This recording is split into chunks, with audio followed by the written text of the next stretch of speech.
یا حسین یا حسین، تم کیا سمجھ رہے ہو بس ایک نام ہے حسین، بھیجا ہے جو خدا نے وہ اسلام ہے حسین۔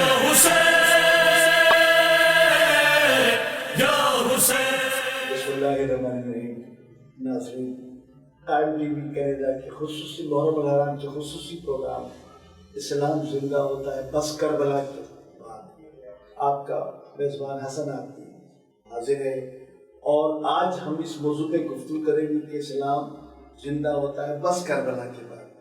اور اس موضوع پہ گفتگو کرنے کے لیے ہمارے پاس ڈاکٹر علامہ ماجد رضا آبدی صاحب، جو کہ خود بہت بڑے ریسرچ ہے، اسکالر ہیں، مفکر ہیں، مصنف ہیں، بے شمار کتابیں لکھی ہیں جو آج دنیا میں پڑھی جا رہی ہے۔ ماشاءاللہ بہت سے صلاحیتوں کے مالک ہیں۔ ڈاکٹر صاحب، آپ کا بہت شکر گزار ہوں کہ آپ نے اپنے ٹائم وقت نکالا ہمیں قائم ٹی وی کے لیے، اور جیسے کہ میں نے ابھی عرض کیا کہ ہمارا موضوع یہ ہے کہ اسلام زندہ ہوتا ہے بس کربلا کے بعد۔ تو آئیے پھر ہم ناظرین اپنے سوال کی طرف چلتے ہیں اور ڈاکٹر صاحب سے پوچھتے ہیں۔ ڈاکٹر صاحب، یہ اسلام جس پہلو اس میں ہم گزار رہے ہیں، دین اسلام میں ہم زندگی اپنی گزار رہے ہیں اور شریعت محمدی کے پیروکار ہیں، اس شریعت اور دین اسلام کے لیے یقیناً بہت جتنے انبیاء آئے ہیں انہوں نے اپنے اپنے لحاظ سے اپنے کار ہے خدمت انجام دی۔ تو آدم سے لے کے پھر جناب نوح تک، پھر جناب ابراہیم سے، پھر رسول خدا تک، تو تھوڑا سا ہمارے ناظرین کے لیے بتائیے گا کہ اسلام کا یہ پہلو، اس سے پہلے جو اس وقت اسلام ہے، اس سے پہلے کون سا دین تھا اور کس طرح یہ تمام انبیاء کار ہے رسالت یا کار نبوت انجام دے رہے تھے؟ بسم اللہ الرحمن الرحیم۔ بہت اچھا سوال ہے اور معلوماتی سوال ہے، اور یقیناً اس سوال اور اس سوال کا جواب ہر ذی شعور انسان چاہتا ہے کہ حاصل کیا جائے۔ اور ہمارے یہاں یہ جو مجالس کا سلسلہ ہے، اس میں ہمارا موضوع ہی عموماً یہی رہتا ہے کہ شریعت کیا ہے اور اس کے علاوہ دین کیا ہے، اسلام کیا ہے، فطرت کیا ہے۔ تو دیکھیے، دین اسلام جس دین کا نام ہے، دین کا مطلب ہوتا ہے راستہ، کسی طریق کو، کسی طریقے کو دین کہا جاتا ہے۔ تو جب دین ہے، راستہ ہے، تو یقیناً کوئی نہ کوئی منزل بھی ضرور ہے، کسی منزل تک ہمیں پہنچنا ہے۔ تو اسلام جو ہے وہ ہمیں منزل قرب الہی تک پہنچاتا ہے، اور وہ ہمیشہ یہ چاہتا ہے کہ مخلوق جو ہے وہ اپنے خالق سے قرب حاصل کرے۔ وہ قرب روحانی ہو، قرب عرفانی ہو۔ تو قرب وجودی تو اس معنوں میں، یعنی جسمانی معنوں میں تو نہیں ہو سکتا کہ پروردگار ہماری طرح کا کوئی جسم و جسمانیت رکھتا نہیں ہے۔ یہ دین اسلام جو ہے، اس کو دین فطرت بھی کہا جاتا ہے۔ سبحان اللہ، سبحان اللہ۔ اور اس کے لیے خود پیغمبر حضرت محمد مصطفیٰ صلی اللہ علیہ وسلم کی حدیث ہے کہ کل مولود یولد علی فطرت الاسلام، جو بھی کہیں پر بھی پیدا ہوتا ہے وہ فطرت اسلام پر پیدا ہوتا ہے۔ تو جب سے یہ توالد کا سلسلہ جاری ہے، تب سے اسلام جاری ہے۔ جب پہلا انسان اس دنیا میں آیا ہے، وہ آیا ہی فطرت اسلام پر ہے۔ اس لیے کہ یہ نہیں کہا ہے کہ میرے دور میں جو پیدا ہوگا وہ فطرت اسلام میں پیدا ہوگا، یہ کہا ہے جو بھی کبھی پیدا ہوا اور پیدا ہوگا وہ فطرت اسلام پر پیدا ہوگا۔ تو حضرت آدم علیہ السلام دنیا میں پہلے انسان ہے کہ جو بھیجے گئے۔ دنیا تو پہلے بھی موجود ہے، اور اس دنیا میں ایک سلسلہ پہلے مخلوق کا آباد رہا ہے۔ یہ دنیا مخلوق کے حوالے سے برباد ہوئی اور پھر آباد ہوئی ہے۔ اور امام صادق علیہ السلام نے ارشاد فرمایا کہ اس تمہارے آدم سے پہلے 10 لاکھ آدم اور گزر چکے ہیں، اور وہ آبادیاں مٹتی رہیں، اور تمہارا والا آدم جو ہے یہ آخری آدم ہوگا۔ لیکن اس کے بعد بھی مخلوق کا سلسلہ ختم نہیں ہوگا، وہ کسی اور طریقے سے، کسی اور شکل میں ہوگی، کیونکہ عبادت خدا تو جاری رہے گی۔ تو فطرت اسلام جو ہے، اور دیکھیے فطرت کے متعلق خود پیغمبر نے، جو پیغمبر پر قرآن نازل ہوا ہے، خود پروردگار عالم نے ارشاد فرمایا ہے کہ لن تجد لسنت اللہ تبدیلا، تم اللہ کی فطرت میں کبھی تبدیلی نہیں پاؤ گے۔ یعنی یہ دین اسلام ہمیشہ سے رہا ہے اور ہمیشہ رہے گا، کیونکہ فطرت خدا دین اسلام ہے۔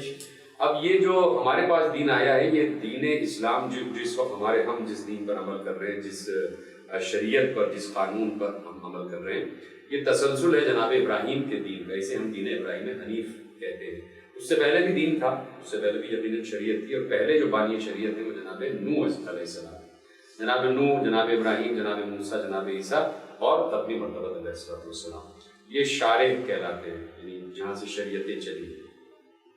اور یہ جو شریعت مصطفیٰ ہے یہ ناسخ بن گئی ہر شریعت کی، لیکن شریعتیں جو دین ابراہیم کی شریعت ہے وہ تسلسل کے ساتھ ہے کہ جو ہمارے پیغمبر تک پہنچی ہے۔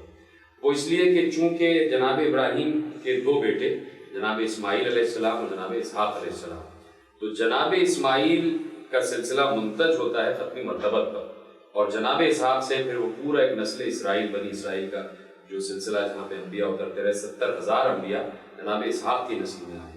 جناب اسحاق کے بعد جناب یعقوب، جناب یعقوب کے بعد جناب یوسف، اور جناب یعقوب کے 11 بیٹے، اور انہی 11 میں اسرائیل بھی ہیں، یہودا بھی ہیں، بنیامین بھی ہیں، مختلف بیٹے، اور اس کے بعد سے وہ نسل آگے بڑھی ہے۔ لیکن جناب اسماعیل سے جو اصل سلسلہ چلا ہے، جو دین مصطفیٰ کا سلسلہ ہے، وہ جناب محمد مصطفیٰ احمد مصطفیٰ صلی اللہ علیہ وسلم تک ہے۔ تو اس لیے وہ تسلسل جو جناب ابراہیم کا ہے وہ ٹوٹا نہیں ہے۔ جناب اسحاق بھی شریعت دے کے چلے ہیں، لیکن بنی اسرائیل چونکہ بڑی باغی قوم رہی ہے، اس نے ہمیشہ انبیاء کو قتل کیا ہے۔ بعض اوقات یہ ہوا کہ صبح کو ایک نبی کو قتل کیا، اللہ نے پھر مبعوث کیا، اس دوسرا نبی جو مبعوث ہے اسے شام کو قتل کر دیا، یعنی 70,000 انبیاء کے قاتل ہیں۔ اور جو اصل شریعت جو حفاظت کے ساتھ چلی وہ جناب اسماعیل سے لے کے اور جناب مصطفیٰ تک آئی۔ تو جناب اسماعیل سے جو سلسلہ اجداد انبیاء کا چلا، اجداد مصطفیٰ کا چلا ہے، جو ہمارے پیغمبر پر ختم ہوا ہے، تو وہ جتنے بھی افراد اس نسل میں آئے ہیں وہ سب کے سب دین ابراہیم پر تھے، اور وہ دین ابراہیم اصل میں تھا ہی دین اسلام، دین ابراہیم حنیف وہ تھا ہی دین اسلام۔ اور لیکن چونکہ پروردگار ریگارڈز جو کہتے ہیں نا کہ اس نے ایک انعام دیا جناب ابراہیم کو کہ اس قربانی کا، تو وہ دین ابراہیم کے نام سے محفوظ رہا، اور آج تک دین ابراہیم کہا جاتا ہے۔ کہ خود پیغمبر نے کہا کہ خود امیر المومنین نے بھی کہا کہ ہمارے جتنے اجداد تھے وہ سب دین ابراہیم پر تھے۔ دین ابراہیم کی خصوصیت یہ تھی کہ جو آج تک ہمارے پاس کچھ چیزیں چل رہی ہیں کہ جناب ابراہیم سے لے کے اور ختمی مرتبہ تک جتنے اجداد مصطفیٰ ہیں وہ سب کے سب ایک تو نکاح کے ذریعے سے اس دنیا میں آئے۔ اس کا مطلب ہے کہ جو اس سے ہٹ کر تھے وہ نکاح سے نہیں آئے، کفار میں یہ نکاح کا سلسلہ نہیں تھا، اور دین ابراہیم میں نکاح کا سلسلہ تھا۔ اس کی وجہ بھی یہی ہے کہ چونکہ آخری نبی کو آنا تھا تو اس نسل کو محفوظ رکھنا، تو جہاں جہاں وہ پاکیزہ نسل جا رہی تھی وہاں وہاں دین ابراہیم جا رہا تھا۔ اور اس میں کچھ ایسا سلسلہ رہا ہے حسن صغیر عابدی صاحب کہ انبیاء کا جو سلسلہ رہا ہے تو اس میں کہا جاتا ہے کہ انبیاء نبوتیں دو قسم کی ہیں، ایک نبی لنفسہ ہوتا ہے اور ایک نبی لغیرہ ہوتا ہے۔ نبی لنفسہ کا مطلب یہ ہوتا ہے کہ اس تک اللہ نے خبر تو پہنچائی ہے کہ تم ہمارے پیغام کے عامل بھی ہو اور عالم بھی ہو، لیکن ابھی تمہیں یہ پیغام آگے نہیں بڑھانا۔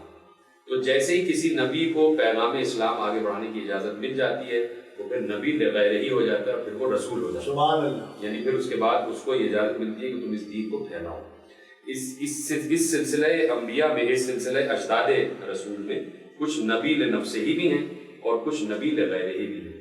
تو بہت سے اجداد رسول ایسے ہیں کہ جو نبوت کے زمرے میں آتے ہیں، لیکن ان کو چونکہ اجازت نہیں تھی کہ آپ تبلیغ کریں تو وہ نبوت ان کے ہی حد تک محدود رہی، اور وہ کس حد تک محدود رہی کہ اب جو اگلا آئے گا اس تک تمہیں شریعت پہنچانی ہے۔ اچھا ڈاکٹر صاحب آپ اپنا بیان جاری رکھیں، لیکن درمیان میں یہ بھی بتاتے چلیے ہمارے ناظرین کو، خاص طور پہ ہمارے بچے ہیں، کہ یہ نبوت اور رسالت کے درمیان کیا واضح فرق کیا ہے، نبوت اور رسالت؟ یہ بھی ذرا جی ہاں، دیکھیں نبی لفظ نکلا ہے نبا سے، نبا کا مطلب ہوتا ہے خبر، اور نبی کہتے ہیں خبر پہنچانے والے کو۔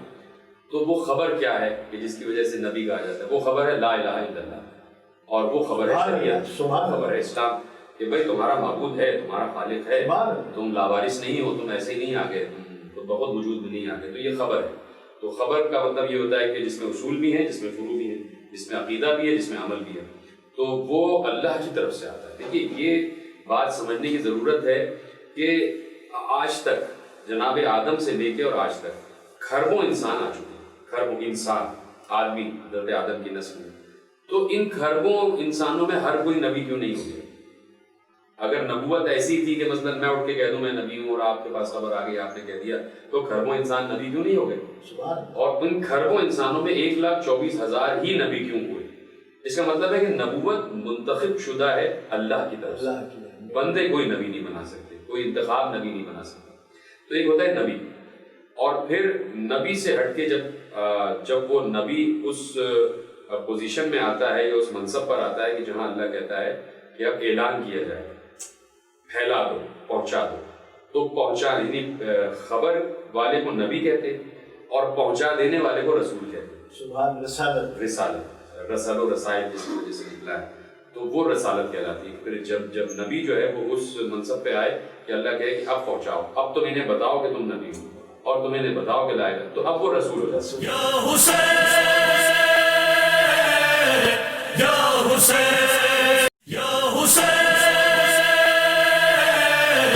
یا حسین۔ تو نبی جو ہے 1,24,000 ہیں، اور ان 1,24,000 میں 313 رسول، 313 رسول۔ ماشاءاللہ ناظرین، آپ نے سمجھ فرمایا کہ قبلہ نے فرمایا کہ 313 رسول ہیں نبیوں میں، اور 313 رسولوں میں 5 جو ہیں وہ اولو العزم ہیں۔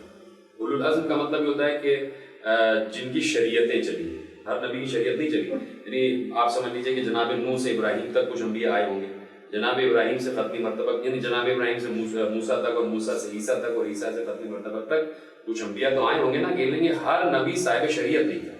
مطلب جناب ابراہیم کے بعد اور جناب موسیٰ تک جو نبی آئے ہوں گے وہ جناب ابراہیم کی شریعت پہ چلے، انہوں نے اپنی شریعت نہیں کی۔ پھر جناب موسیٰ کو اللہ نے حکم دیا کہ شریعت نافذ کرو، اور پھر جناب مصطفیٰ تک وہی شریعت کا ریوائول ہوا۔ تو 5 اولو العزم ہیں، یعنی 5 صاحب شریعت نبی ہیں، اور ان 5 میں ایک خاتم النبیین ہے۔ تو خاتم النبیین کا سب سے بڑا مرتبہ، سب سے بڑا منصب ہے کہ جو صرف ہمارے آخری نبی کے پاس ہے۔ تو یہ پورا ایک سلسلہ ہے کہ جو خبر سے چلتا ہے اور رسالت پر ختم ہوتا ہے کہ اب آپ پہنچا دیجئے جو کچھ آپ تک پہنچایا گیا۔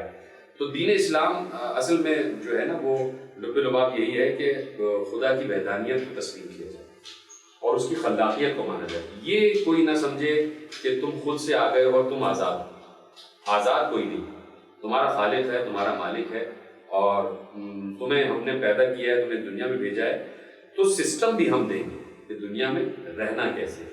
جب اللہ نے انسان کو دنیا میں بھیجا ہے تو دنیا میں رہنا کیسے ہے یہ سسٹم بھی اللہ نے بنا کے بھیجا۔ اور یہ دیکھیے اس کی کریمی، اس کی شفقت ہے کہ اس نے انسانوں کو اس پریشانی سے بچا لیا کہ تم خود طے کرو کہ کیسے جیو گے۔ ہم نے تمہیں سسٹم کے ساتھ بھیجا، اس سسٹم کا نام ہے اسلام، کہ تمہیں کیسے جینا ہے، دوسروں کو برداشت کرنا ہے، حقوق کیا ہیں، فرائض کیا ہیں، گفتگو کا طریقہ کیا ہے، نشست و برخاست کیا ہے، کسی کو تکلیف نہیں پہنچانا ہے۔ تو وہ پورا لب لباب ہوتا ہے اسلام۔ اسلام کا مطلب ہے سلامتی، سلامتی۔ اسی لیے مسلمان سب سے پہلے السلام علیکم کہتا ہے کہ تم پر سلامتی، یعنی ہم دوسرے کو پیغام دیتے ہیں کہ ہم تمہارے لیے سلامتی بن کے آئے ہیں اور تم سے توقع کرتے ہیں کہ تم بھی ہمارے لیے سلامتی بن۔ تو اسلام جو ہے وہ سلامتی کا مطلب ہے۔ حضرت آدم سے لے کے حضرت خاتم تک یہی اسلام چل رہا ہے، اور اسلام کی بنیادی تعلیم سلامتی ہے۔ اور میں سمجھتا ہوں کہ اگر کوئی مسلمان دوسرے کے لیے سلامتی کا پیغام نہیں دے رہا ہے یا سلامتی مجسم طور پر نہیں بن رہا ہے تو وہ لاکھ لا الہ الا اللہ کہہ رہے۔ میں سمجھتا ہوں کہ وہ اسلام کی روح تک نہیں پہنچا۔ ڈاکٹر صاحب یہ بھی بتائیے گا ذرا سا، تھوڑا سا اس پہ بھی روشنی ڈالیے گا کہ پروردگار عالم نے اس دین اسلام کے بارے میں اللہ کی طرف سے کوئی پیغام دیا ہے کہ اللہ اس دین اسلام کو کیسے پسند کرتا ہے؟ یہ جی ہاں، دیکھیے اسلام کو تو اللہ نے پسند کیا ہے، اور ببانگ دہل قرآن میں تو بڑی واضح آیت ہے کہ ان الدین عند اللہ الاسلام، دین تو اللہ کے نزدیک اسلام۔ اللہ یہ کہتا ہے کہ مجھے جو پسند ہے وہ دین وہ اسلام، اور پھر کہتا ہے کہ وَمَن يَبْتَغِ غَيْرَ الْإِسْلَامِ دِينًا فَلَن يُقْبَلَ مِنْهُ، جو بھی ہمارے پاس آیا اس عالم میں کہ وہ اسلام کے علاوہ کسی اور دین کو لے کے آئے گا، ہم اس کے لیے کسی بات کو قبول نہیں کریں۔ جو بھی ہمارے دربار میں حاضر ہو اور اس عالم میں حاضر ہو کہ وہ اسلام کے علاوہ کسی اور دین کو مانتا ہے، ہم اس کو قبول نہیں کریں۔ یعنی اگر وہ اسلام کے علاوہ یہودیت کو مان رہا ہے، عیسائیت کو مان رہا ہے، بت پرستی کو مان رہا ہے، یا اس نے خود اپنی کوئی لادینیت کو اپنا دین بنا لیا ہے، تو اللہ کہہ رہا ہے فَلَن يُقْبَلَ مِنْهُ، ہم اس کو قبول نہیں کریں گے، ہم اس کو تسلیم نہیں کریں گے، ہم اسے ایڈمٹ نہیں کریں گے۔ تو اس لیے دیکھیے اس کو سمجھنے کی ضرورت ہے کہ اللہ اتنا بلند ہے، اتنا اکبر ہے کہ پہلے تو اس کی کبریائی کو سمجھا جائے کہ وہ کتنا اکبر ہے، کتنا بلند ہے۔ وہ صرف اس چھوٹے سے خطہ پاکستان یا ایک چھوٹے سے قرۂ ارض یا کینیڈا کا یا اس کا خالق نہیں ہے، وہ اس پوری بھری ہوئی دنیا، اس پورے عالمین 18,000 عالمین تو ہم نے فگر دیا ہوا ہے، نہیں تو 18,000 سے بھی کئی کروڑ زیادہ ہیں جو مسلسل دنیایں بن رہی ہیں۔ یعنی اس میں یونیورس ہے، پھر اس میں کلسٹرز ہیں. آپ کبھی پڑھیں کہ یہ دنیا لامتناہی ہے، لامتناہی. ہم اب تک یہ 12 بروج میں ہیں. اللہ نے کہا ہم نے بروج کے ساتھ دنیا بنائی ہے. تو یہ ہمارا جو نظام شمسی ہے اس میں 12 بروج ہیں. ایسے کروڑوں نظام شمسی ہیں، اربوں خربوں نظام شمسی ہیں. نہ معلوم اس میں کتنی مخلوقات آباد ہیں.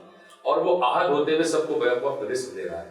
اور اس کو پہلے پہچاننے کی ضرورت ہے کہ وہ اتنا کوئی نعوذ باللہ من ذالک نقل کفر نباشت کہ وہ کوئی عام انسان جیسا نہیں ہے کہ وہ کسی چھوٹی سی خطا پر رزق بند کر دے یا فوراً جو ہے وہ کسی کو گردن پکڑ لے.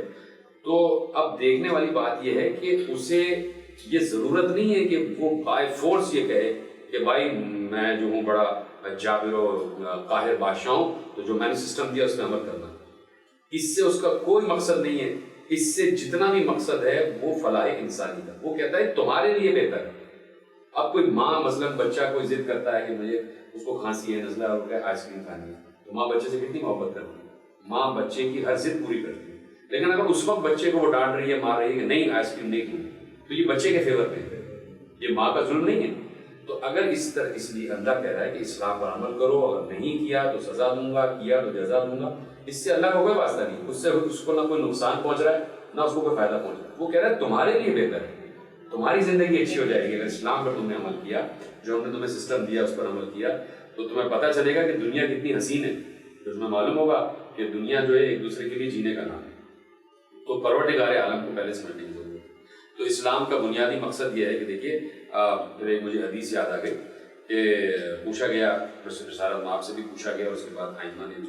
تو یہ حدیث متفق علیہ ہے، یعنی اس کو علماء اہل سنت نے بھی لکھا ہے، علماء اہل تشیع نے بھی لکھا ہے کہ کسی نے رسول اللہ سے پوچھا کہ اسلام کی بنیاد کیا ہے. اسلام کی بنیاد، اب بنیاد تو اہمیت رکھتی ہے نا کہ کوئی بھی عمارت کی بنیاد کے بغیر پڑی نہیں اس کی.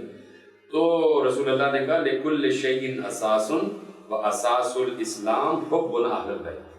کہ ہر چیز کی ایک بنیاد ہوتی ہے اور اسلام کی بنیاد میرے اہل بیت سے محبت. سبحان اللہ، سبحان اللہ. رسول اللہ نے کہا. اجرف صاحب یہ فرمائیے گا کہ یہ جو آپ ابھی بتا رہے تھے دین ابراہیم، تو دین ابراہیم پھر چلتے چلتے جب آگے بڑھا اور جب صدر کائنات حضرت مصطفیٰ تشریف لائے دنیا میں، تو یہ دین ابراہیم جو ہے دین اسلام میں منتقل ہو گیا، ایسے ہی کچھ ہے، اور پھر دین اسلام سے کہ دنیا میں چھا گیا. اچھا نہیں، وہ تھا تو وہ بھی دین اسلام، جناب ابراہیم اس دین پر عمل کر رہے تھے. ہاں تو وہ چونکہ اب جیسے کہ شریعت مصطفیٰ ہم کہتے ہیں نا، شریعت مصطفیٰ، جیسے ہم کہتے ہیں کہ فقہ جعفری، تو یہ فقہ جعفری کو جناب امام جعفر صاحب علیہ السلام نے کوئی نئی فقہ نہیں بنائی، یہ تسلسل تھا اسلام کا. لیکن چونکہ امام صادق علیہ السلام نے اس کو پھیلایا ہے، نشر کیا ہے، اور اس پہ بہت زیادہ وقت ملا. وہ پورا ایک دور ہے کہ جو گزرا ہے کہ جہاں پر کچھ قوتیں آپس میں برسر پیکار تھیں اور امام صادق کو موقع ملا، امام باقر علیہ السلام، امام صادق علیہ السلام کو، انہوں نے پھر پورا مربوط کر دیا تھی، تو وہ منسوب ہو گیا امام صادق سے. جناب ابراہیم نے اسی طرح شریعت کو مربوط کیا، شریعت کو محفوظ کیا اور شریعت کا اجرا کیا. اور پھر جس طریقے سے وہ اللہ نے جناب ابراہیم کے معاملات بیان کیے کہ انہوں نے ملکوت السماوات تک لے گئے. اور پھر جناب ابراہیم کا شروع جہاں سے ہوا ہے کہ وہ سورج کو طلوع ہوتے ہوئے دیکھ رہے ہیں اور کہا کہ نہیں یہ میرا رب نہیں ہو سکتا، چاند میرا رب نہیں ہو سکتا، ستارے میرے رب نہیں ہو سکتے. یہ باقاعدہ اسٹیپ بائی اسٹیپ جناب ابراہیم چلے.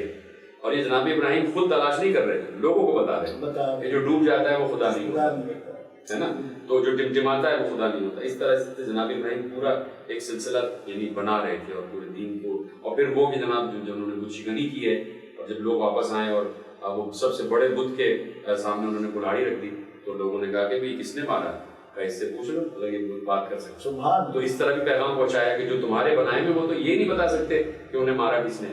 تو اس طرح جناب ابراہیم سے اللہ نے، چونکہ ان کی کاوشیں تھیں، اور پھر سب سے بڑھ کر جناب اسماعیل کو جو ذبح کے لیے لے گئے جسے اللہ نے کہا وہ فدیناہ بذبح عظیم. تو وہ کہتے ہیں نا کہ ایک سند اور ایک امتیاز اور ایک اللہ نے تحفہ پیش کیا کہ اب جو مصطفیٰ تک دین چلے گا اسے ہم دین ابراہیم کے نام سے، تھا وہ دین اسلام. جیسے میں نے کہا کہ فقہ صادق کہہ رہا تھی، تو وہ تھا اصل میں دین اسلام، اور وہی اسی پر عمل ہو رہا تھا. اور جیسے کہ ابھی آپ سے بات ہو رہی تھی کہ اجداد انبیاء میں سے بہت سے ایسے حضرات ہیں اور ایسی شخصیتیں ہیں کہ جنہوں نے کچھ چیزیں داخل کی، یعنی انہوں نے داخل تو نہیں کی، انہوں نے ان چیزوں کو جاری کیا، تو اسلام نے ان کو اسلام کہا. مثلا جیسے یوم جمعہ ہے، تو یوم جمعہ کو پہلے یوم عروبہ کہا جاتا ہے، اور جمعہ کا مقصد ہی ہے دیکھیے نماز تو گھر میں بھی پڑھ رہے ہیں آپ، لیکن جامع مسجد میں جمع ہو جائیں یہاں سارے. جامع مسجد کا مقصد یہ ہے کہ ابھی آپ اپنے محلے کی مسجد میں نماز پڑھ رہے ہیں 6 بجے، تو محلے کی حد تک آپ کی شناسائی ہے ایک دوسرے سے. اب جامع مسجد کا مطلب یہ ہے کہ تھوڑا سا حدود اربع اور بڑھ گیا کہ جہاں فرسخ بھی بڑھتے چلے گئے، جہاں مائلز اوے اب بہت دیگر علاقوں کے لوگ، دیگر کاؤنٹیز کے لوگ بھی آ گئے، تو اب آپ کی شناسائی بھی بڑھ گئی، آپ کا حدود اربع بھی بڑھ گیا. اور پلس یہ کہ نامعلوم ایسا نہ ہو کہ وہ اگلے محلے میں جو ہے وہ کوئی ایسا بیمار، ایسا پریشان رہ رہا ہو کہ جو آپ سے مل ہی نہیں پا رہا، اس کا مسئلہ آپ حل کر رہے ہیں، تو جمعے میں وہ آ گیا اور آپ سے ملاقات ہو گئی. تو اب اس طرح سے حدود اربع بڑھتا چلا گیا. پھر یہ ہوا کہ جناب اب عیدین آ گئی، تو عیدین ہوگی عیدگاہ میں، تو اب اس کا حدود اربع اور بڑھ گیا، وہاں اور بھی مزید لوگ آ گئے. اب آپ کی شناسائی بھی بڑھ گئی، آپ کے تعلقات بھی بڑھ گئے اور ایک دوسرے سے میل جول ہو رہا ہے.